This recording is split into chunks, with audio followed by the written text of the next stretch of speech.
कृपया सहयोग के रूप में हमारे चैनल को सब्सक्राइब करें, वीडियो को लाइक, कमेंट व शेयर करने की कृपा करें ताकि हमें आगे कुछ और नया करने की प्रेरणा मिले और आप इस शांति और नैतिकता की उपलब्धि के यज्ञ में सहयोग दें।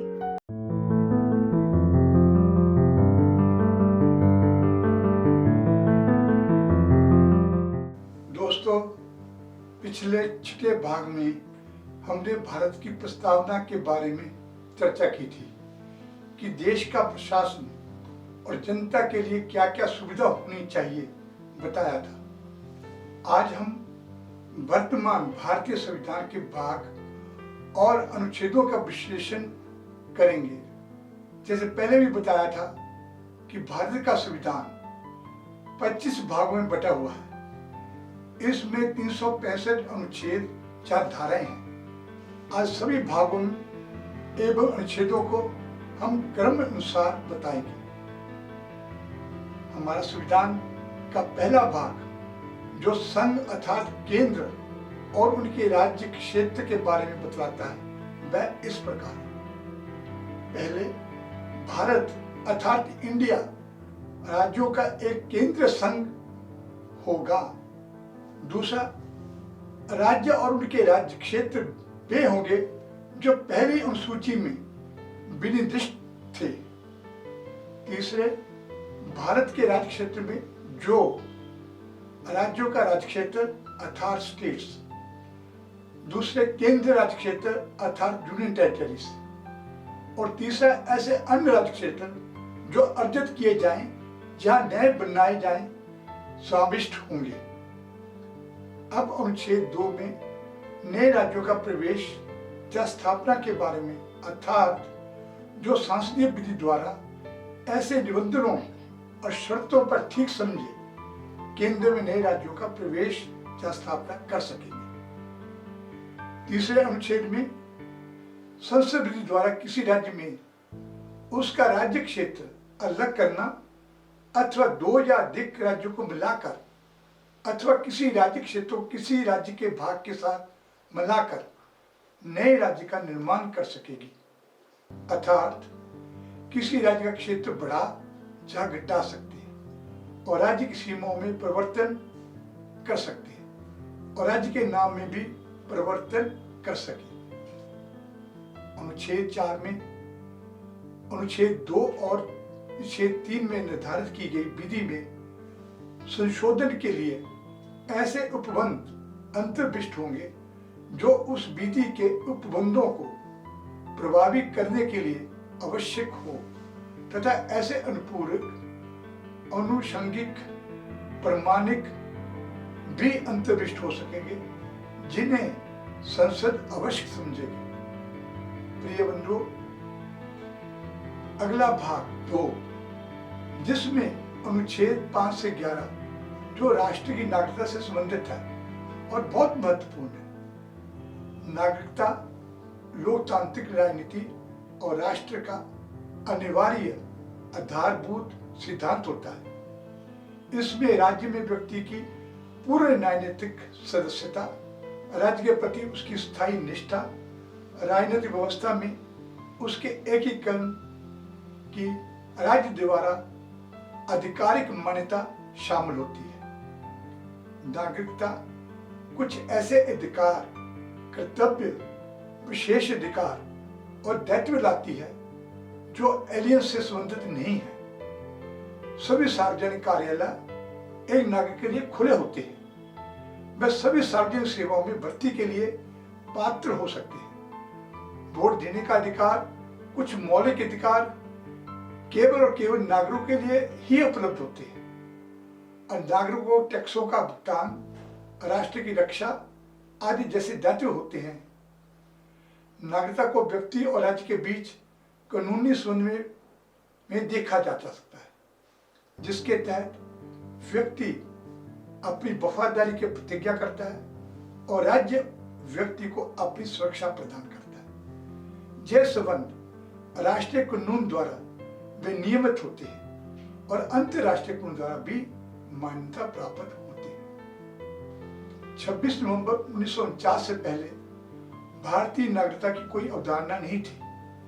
जब संविधान को अपनाया गया और नागरिकता से संबंधित अनुच्छेद 5 से 9 को तुरंत लागू किया गया, उस समय तक हम में से जो ब्रिटिश नागरिक भारत में रहते थे वे क्राउन के अधीन थे और ब्रिटिश राष्ट्रीयता अधिनियमों के द्वारा शासित ब्रिटिश विश्व के रूप में, और जो किसी भी रियासत से आते थे उन्हें ब्रिटिश संरक्षक व्यक्तियों का दर्जा प्राप्त था। उन सभी को नागरिकता प्रदान की गई थी। प्रियजनों, भारत के विभाजन के समय पलायन के कारण नागरिकता निर्धारण के लिए बहुत बड़ी बड़ी समस्या पैदा हुई थी। अनुच्छेद 5 से 11 में नागरिकता के प्रावधानों ने संविधान मसौदा समिति को सबसे ज्यादा सिर दर्द दिया था और तैयार करने में 2 साल से अधिक समय लग गया था।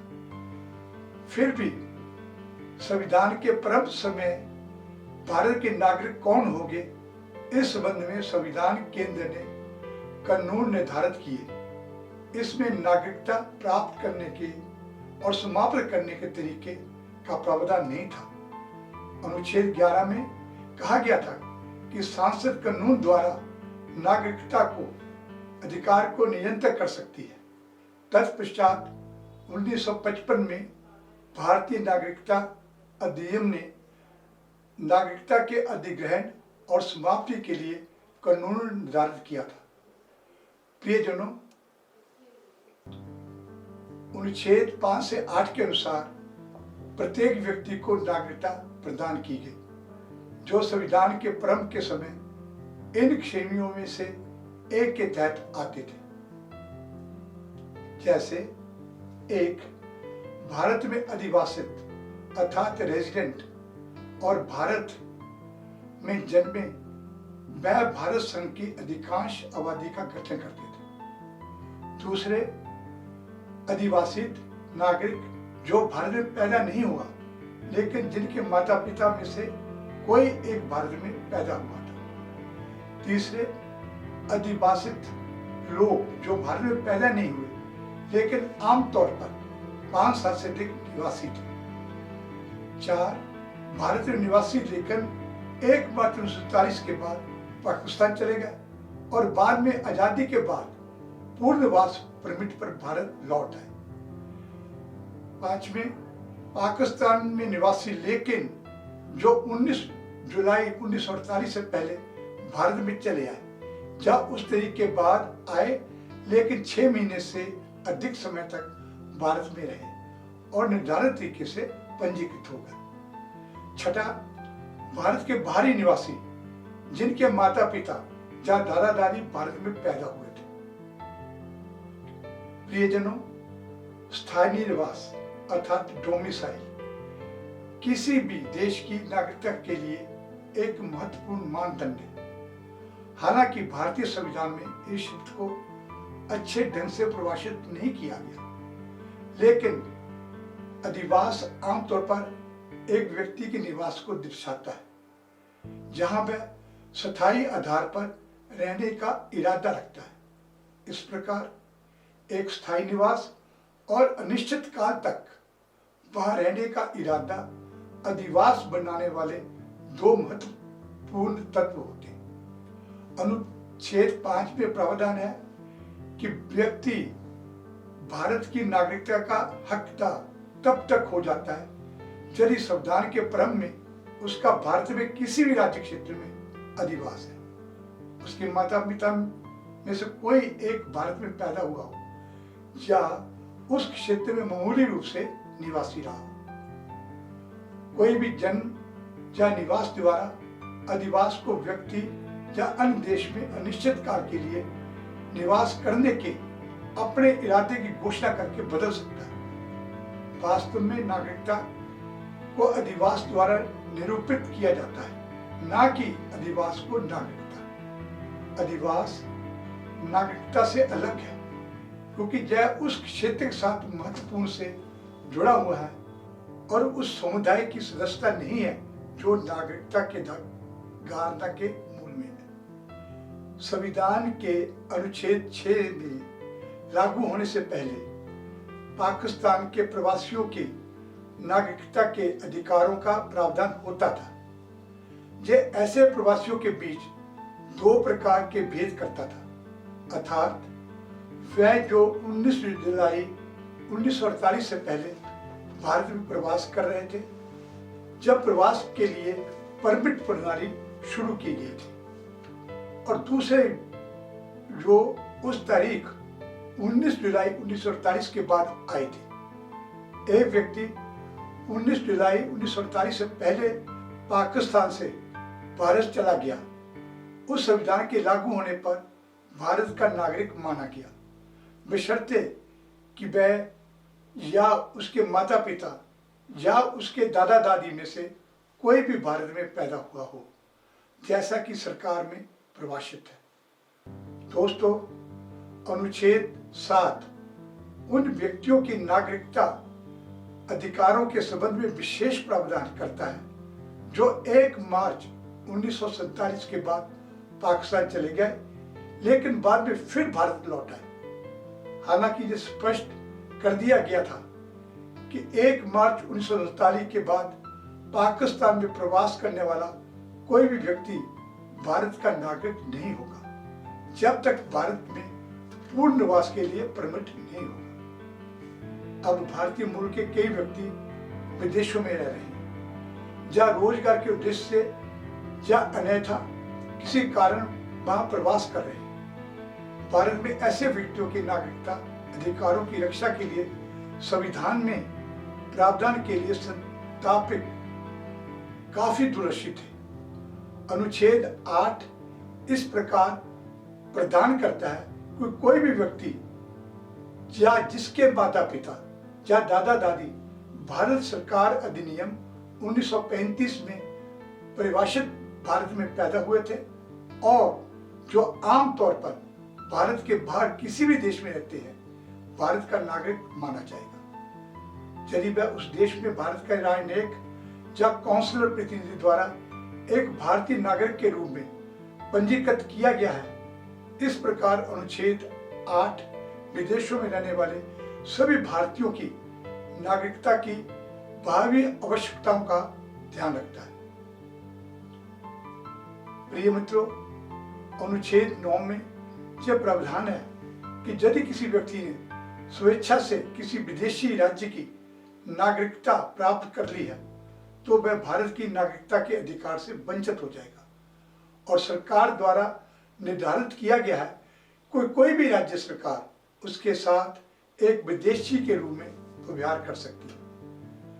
अब अनुच्छेद 10 में यह प्रावधान है कि प्रत्येक व्यक्ति जो अनुच्छेद 5 से 10 तक किसी भी प्रावधान के तहत भारत का नागरिक है या माना जाता है, वह भारत का नागरिक बना रहेगा और किसी भी कानून के प्रावधान के अधीन हो सकता है। दूसरे शब्दों में इसका अर्थ ये है कि नागरिकता का अधिकार किसी नागरिक से तब तक नहीं छीना जा सकता जब तक व्यक्ति स्वयं संसदीय विधान के माध्यम से ना हो। अनुच्छेद 5 और 10 में प्रयुक्त शब्द हर व्यक्ति की व्याख्या उन व्यक्तियों को शामिल करने के लिए की गई है जो मुकदमे के तहत जेल में भी हो सकते हैं या जो कारावास से गुजर रहे हैं। सुप्रीम कोर्ट ने यह भी कहा है कि निगम अनुच्छेद 19 के तहत अधिकारों का दावा नहीं कर सकते। कानून और नागरिकता अधिनियम 1955 द्वारा नागरिकता के अधिकारों को विनियमित करने की शक्ति अनुच्छेद 11 सांसद को नागरिकता के अधिग्रहण और समाप्ति या उससे जुड़े हुए मामलों से संबंधित कानून बनाने के लिए निरंकुश शक्तियों का समर्थन करता है। इस प्रकार संविधान के लागू होने के बाद नागरिकता अधिकारों से संबंधित सभी मामलों को इस प्रावधानों के अनुसार निपटाया गया था। फिर 1986 में बांग्लादेश, श्रीलंका और कुछ अफ्रीकी देशों के व्यक्तियों के भारत में बड़े पैमाने पर अवैध प्रवास द्वारा उत्पन्न स्थिति से निपटने के लिए संशोधित किया गया और भारतीय नागरिकता के अधिकार को अधिक कठोर बनाया गया, जो मोटे तौर पर मूल अधिनियम की संशोधित धारा 3 में प्रावधान है। 26 जनवरी 1950 के बाद भारत के बाहर पैदा हुए व्यक्ति कुछ अपवादों जैसे राजनीतियों के बच्चे भारत के नागरिक होंगे।